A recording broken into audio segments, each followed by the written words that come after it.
ॐ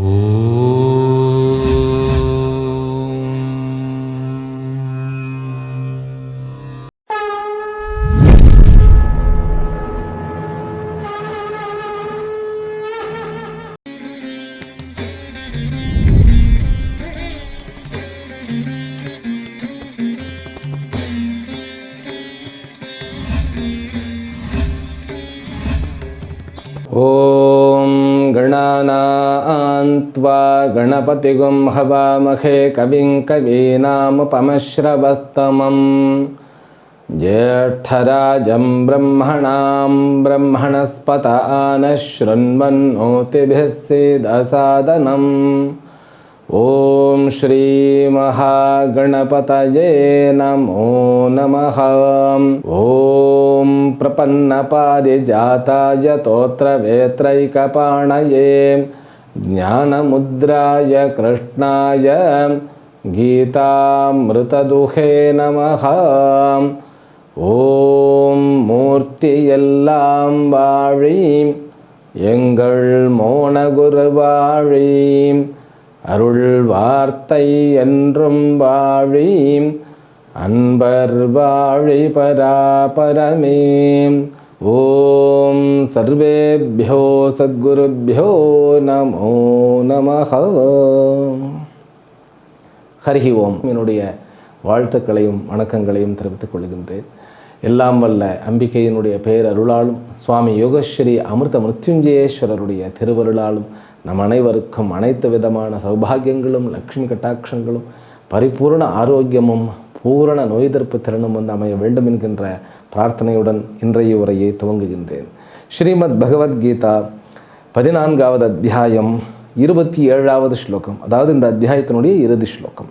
ஸ்ரீ பகவான் உவாச பிரம்மணோ ஹி பிரதிஷ்டாஹம் அமிர்தஸ்யாவ்யயஸ்ய ச சாஸ்வதஸ்ய ச தர்மஸ்ய சுகஸ்யைகாந்திகஸ்ய ச. பகவான் கிருஷ்ணர் கடந்த ஸ்லோகத்தில் வந்து குணாதீதனுடைய உபாயம், அதாவது சாதனம் என்ன அப்படின்னு சொல்லும் பொழுது பக்தி தான் சிறந்த சாதனம் அப்படின்னு சொல்லிட்டார்.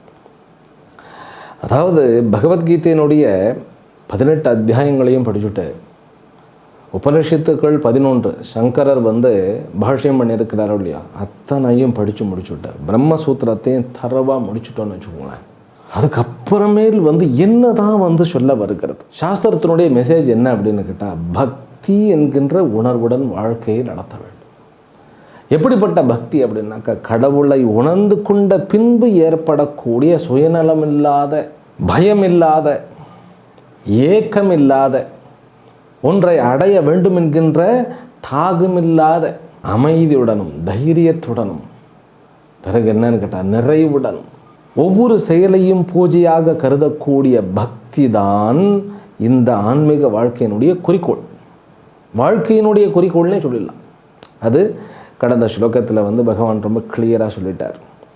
அப்படி வந்து சாதனையாக முதல்ல பக்திங்கிறது எப்படின்னு கேட்டால் விருப்பத்தோடு தான் ஆரம்பிக்கும். அதுக்கு பேர் பக்தி அப்படின்னு நம்ம அப்போ தான் பேர் வைக்கிறோம்.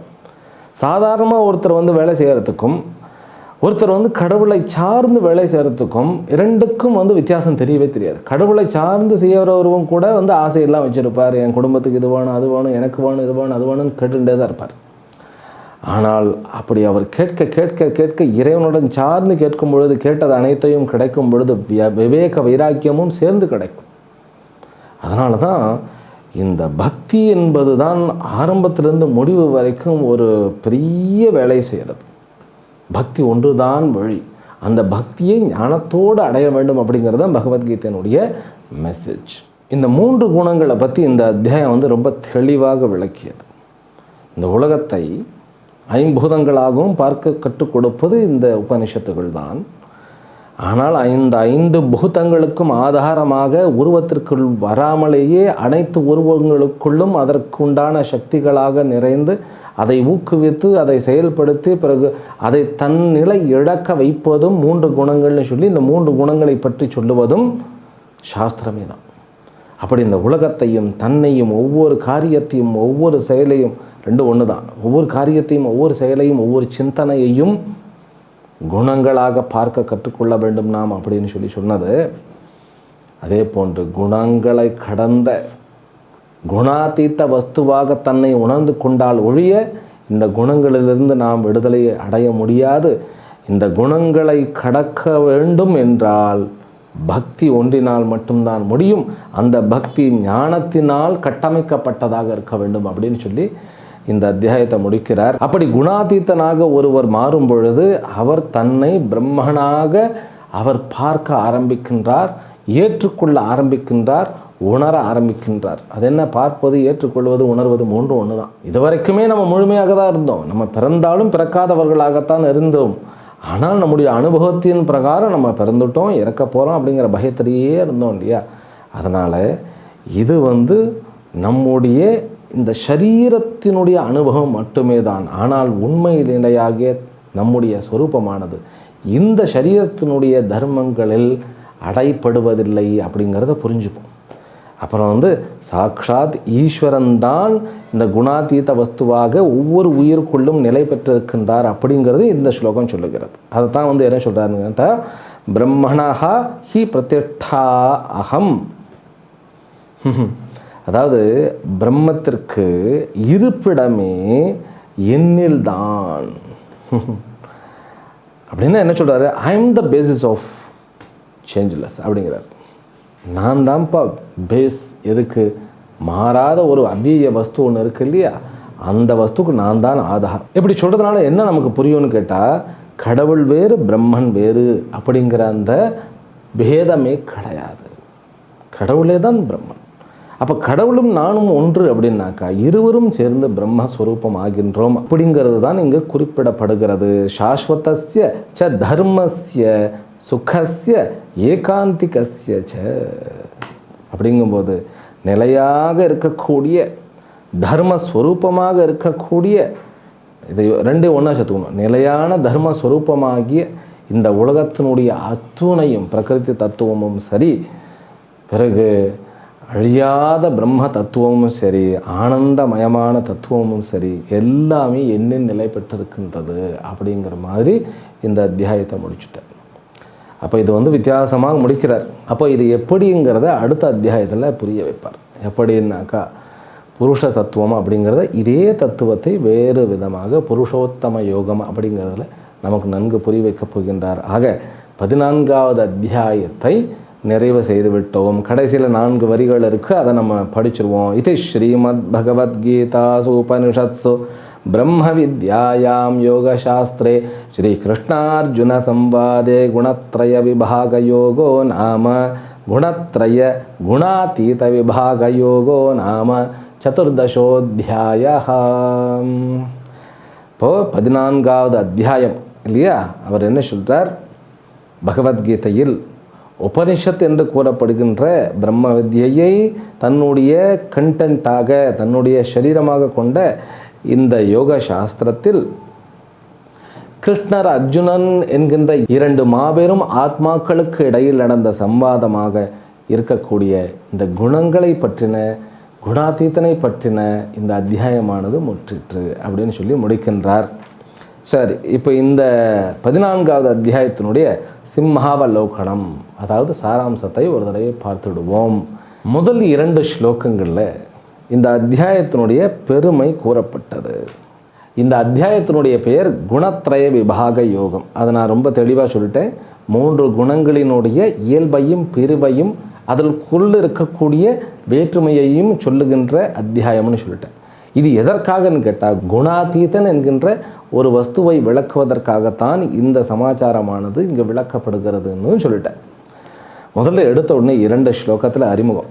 என்ன அறிமுகப்படுத்துகிறார் அப்படின்னா, கிருஷ்ணருக்கே உண்டான பாணி என்னன்னு கேட்டால், பூயாக பிரபக்ஷாமி அப்படின்னு ஆரம்பித்தார். மீண்டும் நான் சொல்கிறேன்ப்பா அப்படின்னா, கடந்த அத்தியாயத்தினுடைய கண்டினியூவேஷன் அர்த்தம் சொல்கிறேன், ஆனால் கொஞ்சம் வேறு விதமாக சொல்லுகிறேன்.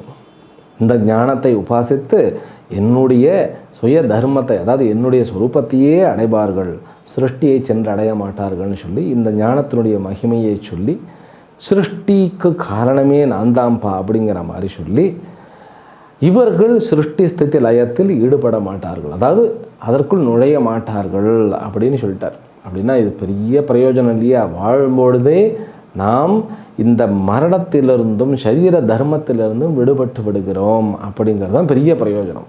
அது உண்மையிலேயே நடக்குமா சுவாமிஜி அப்படின்னு நிறைய பேர் கேள்வி கேட்கறது. முக்திங்கிறதுலாம் கற்பனை தானே சுவாமிஜி அப்படிங்கிறது.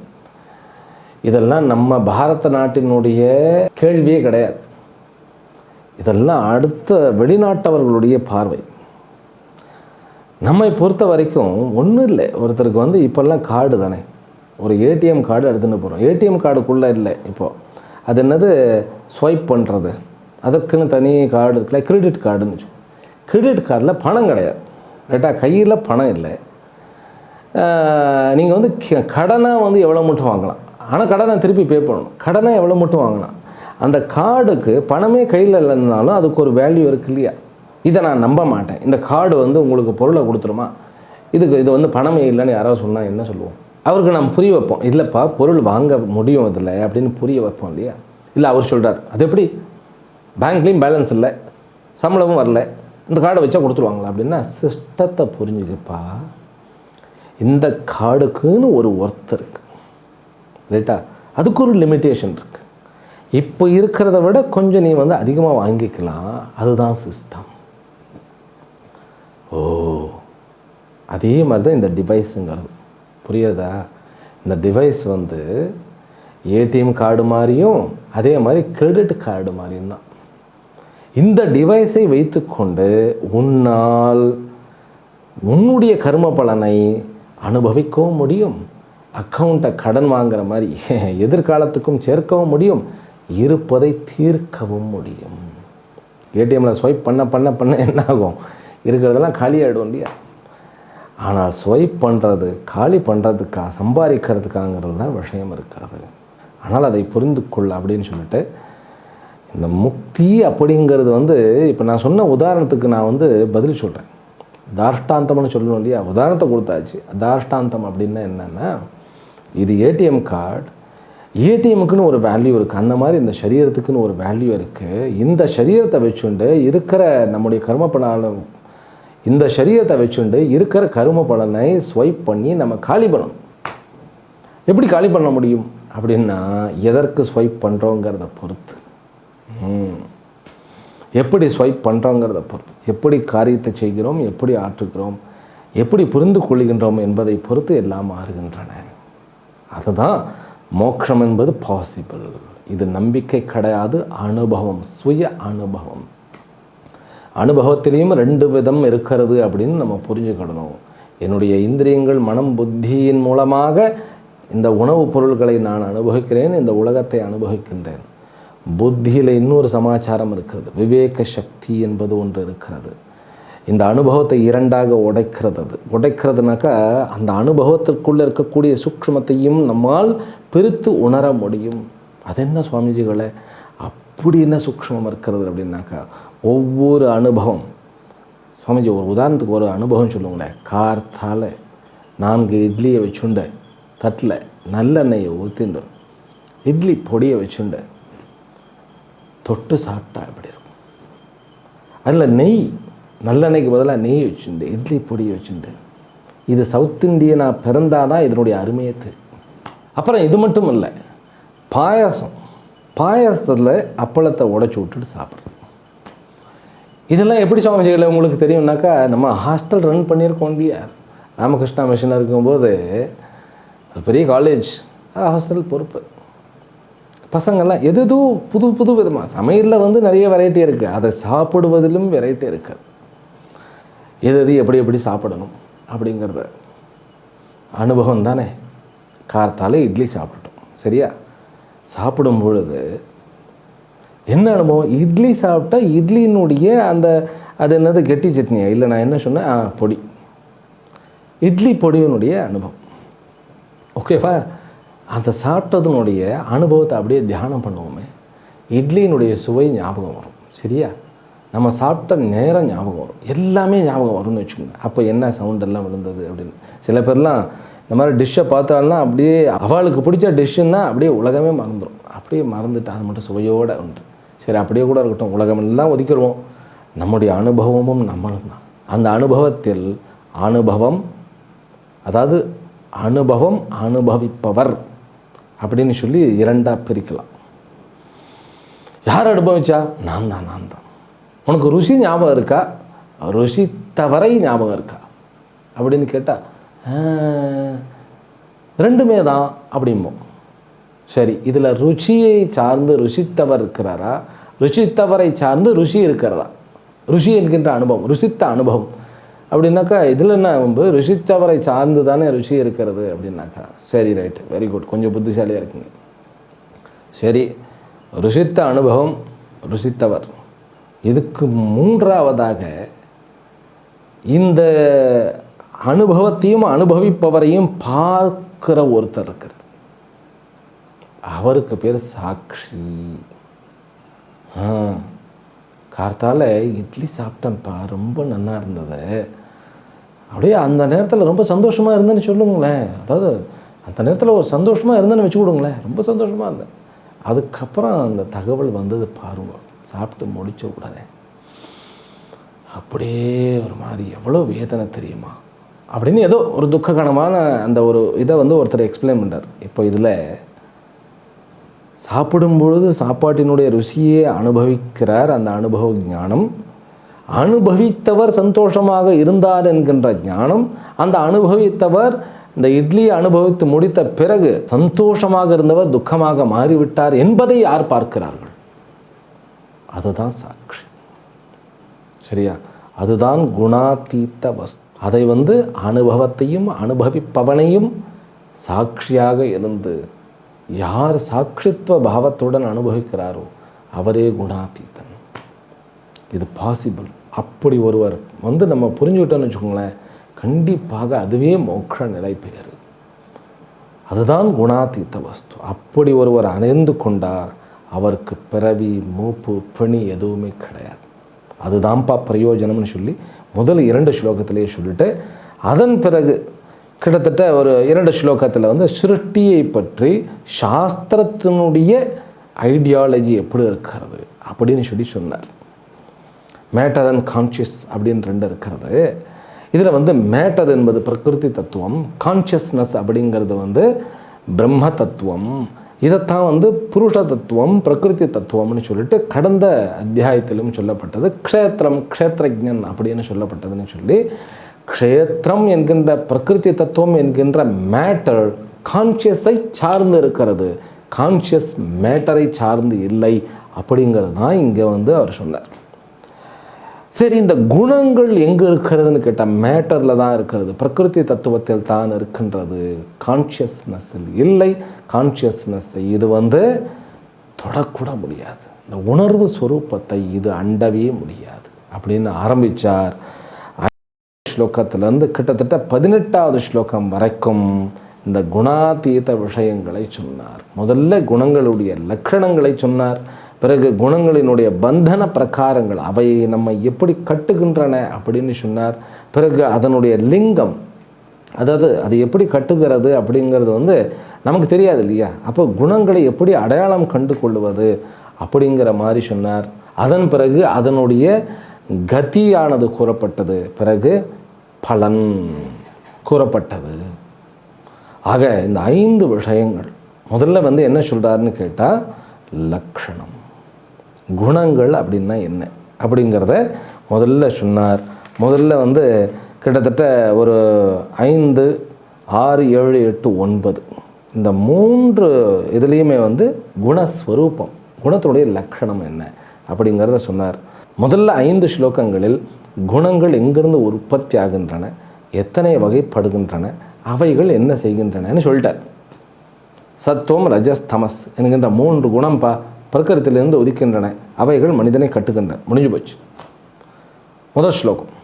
பிறகு என்ன, 6லிருந்து 9 வரைக்கும் குணஸ்வரூபம் அப்படின்னு சொல்லி முதல்ல சத்துவ குணம் என்றால் என்ன, இது குணமாக தான் புரிஞ்சுக்கொள்ளணும். இதுக்கெல்லாம் நான் நிறைய எக்ஸ்ப்ளனேஷன் கொடுத்துட்டேன். இப்போ சாராம்சம் பார்க்கும்போது மறுபடியும் அதையே கொடுக்கணும்னு அவசியம் இல்லை. சத்துவ குணம்னா என்னன்னு கேட்டால் சந்தோஷத்திலேயே நம்மை கட்டுவிப்பது,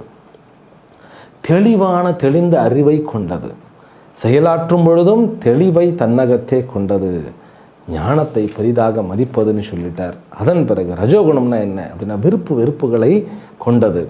அது மட்டுமல்ல, வேட்கையையும் வெறியையும் தாகத்தையும் தன்னகத்தை இயல்பாக கொண்டது. அது கர்மத்துடன், கர்ம வாஞ்சை, அதாவது அந்த சாதனை எதையாவது சாதிக்கணுமப்பா அப்படிங்கிற வெறியுடன் நம்மை ஒருவரை இணைத்து வைக்கிறது. யாருக்கு ரஜோகுணம் அதிகமோ அவர் அப்படித்தான் இருப்பார். அப்போ யார் அப்படி இருக்கிறார்களோ அவர் ரஜோகுணமயமானவர். ரஜோகுணம் டாமினேட் பண்ணியிருக்கிறது அப்படிங்கிறத புரிஞ்சுக்கிடணும். அதனால் ரஜோகுணம்னா என்ன? வெறுப்பில் நம்மை கட்டி பிறகு ஏக்கத்துடனும் வெறியுடனும் தாகத்துடனும் அந்த ஒரு ஃபோர்ஸுடனும் வாழச் செய்வது. தமஸ் அப்படிங்கிறது அஜ்ஞானத்துடன் நம்மை கட்டு வைப்பது. அதாவது அஜ்ஞானம், தமசுன்னா அஜ்ஞானம். புத்தியை மழுங்கடிக்க செய்வது, தூக்கத்தில் கட்டு வைப்பது அப்படின்னு சொல்லிட்டு இவர் சொல்லிட்டார். எது எதனுடன் கட்டு வைக்கிறது, அதனுடைய சொரூபம் என்னன்னு சொல்லிட்டு அதை கன்க்ளூட் பண்ணார். சத்வம் சுகே சஞ்சயதி ரஜः கர்மணி பாரத ஞானம் ஆவருத்தியது தமஹா பிரமாதே சஞ்சயத்யுத.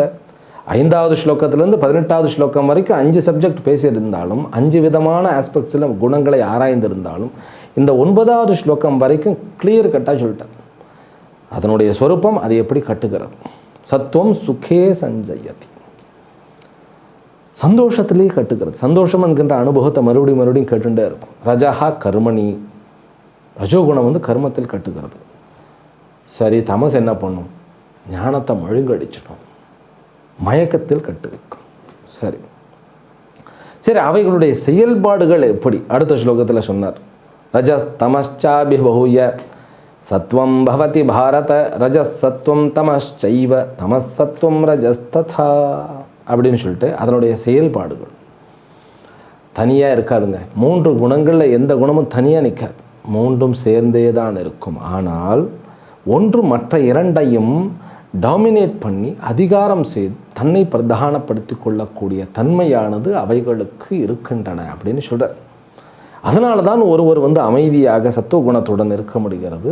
மற்றும் ஒருவர் அவர் இந்த ரஜோகுணத்தினுடைய பிரதானமாக கொண்டவராக விளங்க முடிகிறது. வேறொருவர் தமோ குணத்தில் அஜ்ஞானியாகவும் கண்டினியூ ஆக முடிகிறது அப்படின்னு சொல்லி 10வது ஸ்லோகத்தில் சொல்லிட்டு பிறகு லிங்கத்தை சொல்ல வர்றார். லிங்கம், கதி, பலம் இதை சொல்லுகிறார். இந்த பந்தன பிரகாரம் சொல்லியாச்சு. முதல்ல என்ன லட்சணம்னு சொல்லி எது எப்படி கட்டுகிறது, எதனுடன் கட்டுகிறதுன்னு சொல்லியாச்சு. லிங்கம்னா எப்படி கண்டுபிடிக்கிறது? ஒருத்தரை பார்த்தோன்னே சத்துவ குணமா, ரஜோகுணமா, தமோ குணமா, எது அவரிடம் டாமினேட்டடாக இருக்கிறது அப்படின்னு சொல்லி எப்படி கண்டுபிடிக்கிறது?